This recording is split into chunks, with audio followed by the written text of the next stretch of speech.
Cinema ఫీల్డ్‌లో కాంట్రోవర్సీలు చాలా విచిత్రంగా ఉంటాయి భయ్య.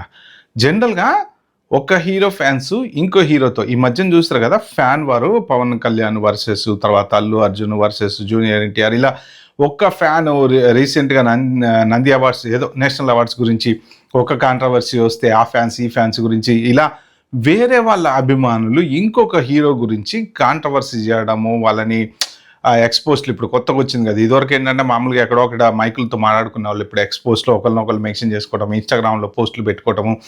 కానీ ఒక్క హీరోకే ఉన్నటువంటి అభిమానుల్లో సినిమాలకి గూడా అభిమానులు ఉంటారనమాట. అంటే ఇప్పుడు ఒక హీరోకి 4 సినిమాలున్నాయనుకోండి.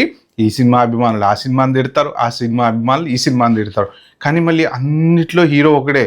ఇది మాత్రం చాలా విచిత్రంగా ఉంది గదా! దట్స్ ఎగ్జాక్ట్‌లీ ఇప్పుడు 'ప్రభాస్' ఫ్యాన్స్‌కి అదే జరుగుతుందనమాట.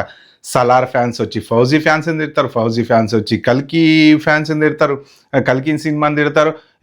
మా సినిమా అంటే మా సినిమా గొప్ప అని చెప్పేసి. సో, దాంతో పాటు ఏంటంటే 'నాగ్ అశ్విన్' కాంట్రోవర్సీ అనేది ఒకటి ఇప్పుడు 2 రోజుల నుంచి విపరీతంగా సోషల్ మీడియాలో ఎరప్ట్ అవుతుంది. 'లెనిన్' సినిమా రిలీజ్ అయిన తర్వాత ఏం జరిగింది? అసలు ఆ కాంట్రోవర్సీ ఏంటి? ఎందుకది చిలికి చిలికి గాలివాన అయింది అనేది ఈ పర్టిక్యులర్ వీడియోలో నేను క్లియర్‌గా చెప్తా. చాలా ఇంపార్టెంట్ వీడియోలో మహాభారతానికి సంబంధించిన ఇన్ఫర్మేషన్ కూడా నేను షేర్ చేసేటువంటి ప్రయత్నం చేస్తా. నేను చెప్పిన దాంట్లో ఏమన్నా మీకు ఇది, అది కరెక్ట్ కాదు అని ఏమన్నా ఉన్నా మాత్రం హ్యాపీగా మీరు కామెంట్‌లో అయితే మెన్షన్ చేయండి. Hi, hello, welcome to reel connect. నా పేరు యోగానంద్. సో, మీరు ఇంట్రెస్టింగ్ చూడాలంటే లాస్ట్ వరకు అయితే కంపల్సరీ చూడాలి. ఫస్ట్ ఆఫ్ ఆల్ ఏంటంటే మరో లైక్ వేసుకున్నారా? సబ్స్క్రైబ్ చేసుకున్నారా?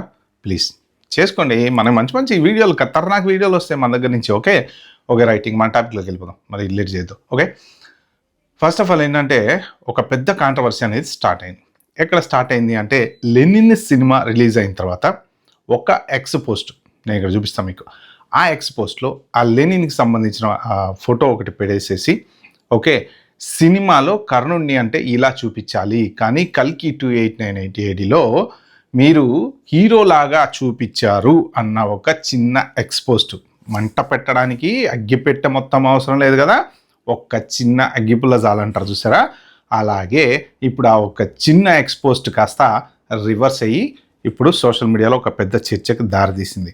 ఇదంతా పక్కన పెడితే ఈ పక్కన 'కల్కి' సినిమా ఫ్యాన్స్ వచ్చేసి 'సలార్' సినిమా ఫ్యాన్స్, అరే మా 'సలార్' పార్ట్ 2 వచ్చిందంటే మీ 'కల్కి' ఎంతరా అని చెప్పి, మీ 'కల్కి' పార్ట్ 2 వచ్చిందంటే నీ 'సలార్' ఎంతరా అని చెప్పేసి, అసలు 'ఫౌజీ' సినిమా ఒక సినిమానా అని చెప్పేసి, 'ఫౌజీ' సినిమా ఫ్యాన్స్ వచ్చేసి మీ 'సలార్లు' గిలార్లు ఇవన్నీ పక్కన పెట్టండి. 'ఫౌజీ' వచ్చిందంటే 3,000 కోట్లు 4,000 కోట్లు అసలు సినిమా ఇండస్ట్రీ మొత్తం లేపవతల పడేస్తుంది.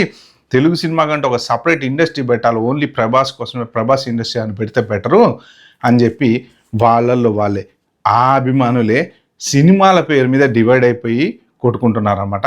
ఇది మాత్రం చాలా విచిత్రంగా అనిపిస్తుంది నాకు. ఓకే, ఇది పక్కన పెడేస్తే ఇప్పుడు అసలు ఈ 'కల్కి' కాంట్రవర్సీ ఏంటయ్యా అంటే 'లెనిన్' సినిమా రిలీజ్ అయిన తర్వాత పెట్టినటువంటి ఎక్స్ పోస్ట్‌కి కింద వాళ్ళు ఏం మెన్షన్ చేశారంటే, నువ్వు ఆ సినిమాలో అంటే డైరెక్టర్ నాగ్ అశ్విన్ని సరిగ్గా చూపించలేదు, కర్ణుడిని హీరోలాగా చూపించావు, అది కరెక్ట్ కాదు, ఇది చూపించే పద్ధతి అన్నట్టు చెప్పారనమాట. సో, జనరల్గా మరి డైరెక్టర్లు కంపల్సరీ రిప్లై అయితే ఇవ్వాలి కదా, కాంట్రవర్సీని సార్ట్అవుట్ అయితే చేయాలి కదా.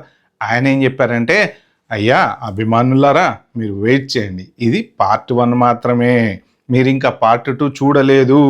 నేను కర్ణుడిని హీరోలాగా పార్ట్ 1లో చూపించాను మీరు అనుకుంటున్నారు, కానీ పార్ట్ 2 మొత్తం మీరు చూస్తే కానీ అస్సలు కథేంటో మీకు అర్థమవుతుందిరా బాబు, మీరు ఇప్పటి నుంచే ఎందుకు టెన్షన్ పడుతున్నారు అని చిన్న చొరకేస్తూ దానికి మహాభారతానికి సంబంధించిన ఒక చిన్న స్క్రీన్ షాట్ పెట్టి మీరంతా వెళ్ళి మహాభారతం చదువుకోండి, అసలు మహాభారతంలో ఏం జరిగింది, హీరో ఎవరు, కర్ణుడా అర్జునుడా అన్న విషయాన్ని ఆయన ప్రస్తావించాడు అనమాట. సో యాక్చువల్గా ఏంటి, కర్ణుడు జనరల్గా కవచ కుండలాలతో పుడతాడు, అది అందరికీ తెలిసిన విషయమే. ఆయన బలం ఏంటి అంటే ఆ కవచ కుండలాలే. సో అవి లేవు అంటే ఆయన కొంత ఓడిపోయేటువంటి ఛాన్స్ ఉందన్నమాట.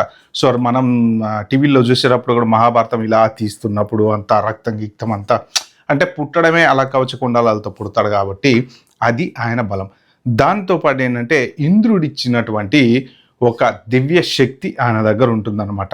సో దాన్ని ఏమంటారంటే వాసవి శక్తి అంటారు అనమాట. సో ఆ వాసవి శక్తి అనేటువంటిది దివ్య శక్తి ప్లస్ ఈ కవచ కుండలాలు, ఈ 2 ఆయన దగ్గర ఉన్నంతకాలం ఆయనని ముల్లోకాలలో ఎవ్వరు కూడా టచ్ చెయ్యలేరు. మన భాషలో చెప్పుకోవాలంటే టచ్ చెయ్యలేరు అనేటువంటిది అర్జునుడు కృష్ణుడితో చెప్తూ ఉన్న టైంలో ఏంటంటే, ఆ వాసవి శక్తి ఏదైతే దివ్యశక్తి ఉన్న ఆయుధం ఉందో ఘట్టోత్కచుడిని చంపడం కోసం వాడతాడనమాట. సో తర్వాత ఆబ్వియస్లీ మీ అందరికీ తెలిసిందే కవచకుండలాలు కూడా పోతాయి కదా. సో దాంతో ఏమైందంటే ఇవి 2 ఎప్పుడైతే పోయినాయో అప్పుడే అతను చనిపోయిన అతనితోని లెక్క. అంటే ఏంటంటే అతని శక్తి బలహీన పడింది. సో కాబట్టి అంటే అతన్ని ఇప్పుడు ఓడించటం ఈజీ అనమాట. అదే గనక ఆయుధం ఉండుంటే కర్ణుడి దగ్గర మరి అర్జునుడిని ఓడించేవాడు కదా. సో ఆ ఆయుధమే ఆయన బలం, అన్ని రకాల శక్తి, కవచకుండలాలు ఆయుధం. సో ఇది చెప్తాడు. అంటే ఏది ఏమైనా కానీ కర్ణుడే బలవంతుడు, కానీ ఆ ఆయుధం లేకపోవటం వలన బలహీనుడయ్యాడు అన్నట్టు. అది ఆ పర్టికులర్ ఏదైతే పారాగ్రాఫ్ నాగశ్విన్ దాంట్లో షేర్ చేశాడో దానికి సంబంధించిన తెలుగు అనువాదం అయితే ఇదనమాట. సో ఇప్పుడు నేను చెప్పిన దాంట్లో కనుక మీకేమైనా తప్పు అనిపిస్తే కింద మీరు కామెంట్లో అయితే హ్యాపీగా మెన్షన్ చేయండి, no problem at all. Okay, అది. సో దీనికి సంబంధించిన కథ నేను ఇంకా పూర్తి చేయలేదు, ఇంకా రాస్తూనే ఉన్నాను. నేను కర్ణుడిని హీరోలాగా చూపించలేదు, కానీ మీరు పార్ట్ 2 ఇంకా రానే లేదు కదా. మీరు ఇప్పటి నుంచే తనకు సస్తారు ఎందుకు? పార్ట్ 2లో నేను ఎలా చూపిస్తున్నాను, అసలు నేను ఏం కథ రాస్తున్నాను నాకు కదా తెలుసు.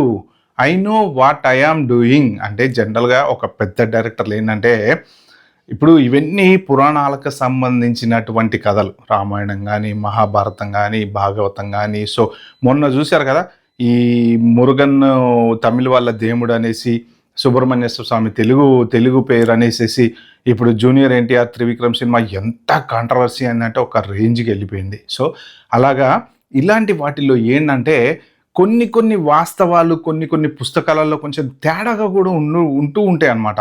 ఇప్పుడు పంచాంగం చూడండి, రాసేటప్పుడు ఏంటంటే ఒక ఊరాయన ఒకలాగా రాస్తాడు, ఇంకో ఊరాయన ఇంకోలాగా రాస్తాడు. అలా కొంత వేరియేషన్స్, అన్నీ 100% యాక్యురేట్గా ఉండవు. కానీ ఇవన్నీ పురాణాలు, గ్రంథాలు, మహాభారతాలు, రామాయణాలు ఇవన్నీ ఏంటంటే మోరార్లెస్ కొంచెం ఒకళ్ళు ఇప్పుడు ఒరిజినల్గా రాసిన వాళ్ళ దగ్గర నుంచి తీసుకొని వేరే వాళ్ళు ఇలా రాస్తూ ఉంటారు కదా, అక్కడిక్కడ ఏమన్నా కొంత తేడా వస్తే వచ్చి ఉండదు, కానీ ఒరిజినల్ స్టోరీ మాత్రం అదే ఉంటుంది అనమాట. సో ఇది ఆ నాగశ్విన్ షేర్ చేసినటువంటి ఇష్యూ. ఏంటంటే మీరు వెయిట్ చేయండి పార్ట్ 2 కోసం, ఇప్పటి నుంచే కొట్టుకోమాకండి అనేసి ఆయన చెప్పాడు అనమాట.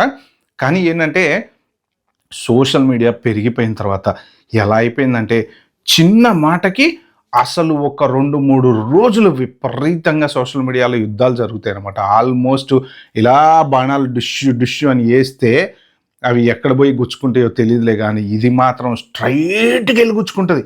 ఎవరికైనా వాళ్ళని ట్యాగ్ చేసి కానీ ఒక పోస్ట్ పెడితే మాత్రం సింపుల్గా ఆ లెనిన్కి సంబంధించిన పోస్ట్లో కింద ఎట్ నాగశ్విన్ అని పెట్టేసి కత్తం అయిపోయింది కదా, మండిపోయింది అనమాట. సో ఇది ఒక్కటనే కాదు, మొన్న చూశారు కదా మన మెగాస్టార్ గారు నేషనల్ అవార్డ్స్ గురించి చిన్న మాట అంతే అసలు సోషల్ మీడియా ఇట్లా లేచిపోయింది అనమాట. సో అది పరిస్థితి. మొత్తానికి నాగశ్విన్ ఈ ప్రభాస్కి సంబంధించినటువంటి కల్కి సినిమా కాంట్రవర్సీ గురించి ఈ పర్టికులర్ డీటెయిల్స్ నేను వీడియోలో షేర్ చేసుకున్నా.